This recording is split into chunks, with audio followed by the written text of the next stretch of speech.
Հոկտեմբերի 27-ն է, տեսնում եք, մոտ 1.5 ժամ հետո նոր ճանապարհն սպասարկող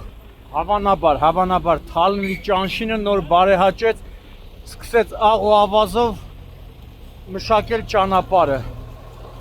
Մինչդեռ Մերկասարուս ճանապարհի պատճառով,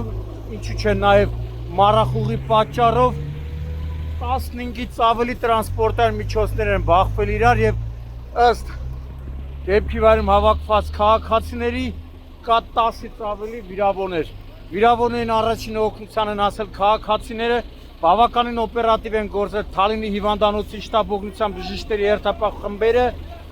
փրկարար ծառայության Թալինի Հրշեջ փրկարարական ջոկատի փրկարարներն ու Պարեկային ծառայության Արագածոտնի մարզի գումարտակի պարեկները։ Այս պահին արդեն իմ տեղեկություններով դեպքի վայր է ժամանել քննչական խումբը Թալինի քննչական բաժնի, ովքեր արդեն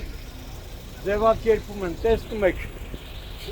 երթևեկությունը բավականին դանդաղ ընթաց է։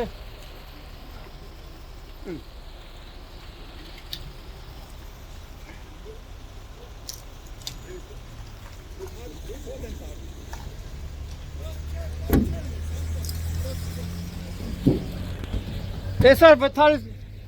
ժամուկես հետո նոր եկան ճանշինը։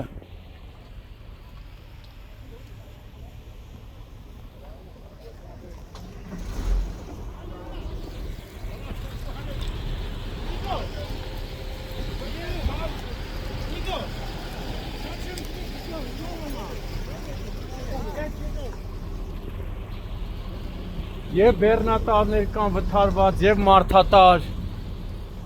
ճանապարհը ամբողջությամբ ժողովրդի լեզվով ասած հայելի էր։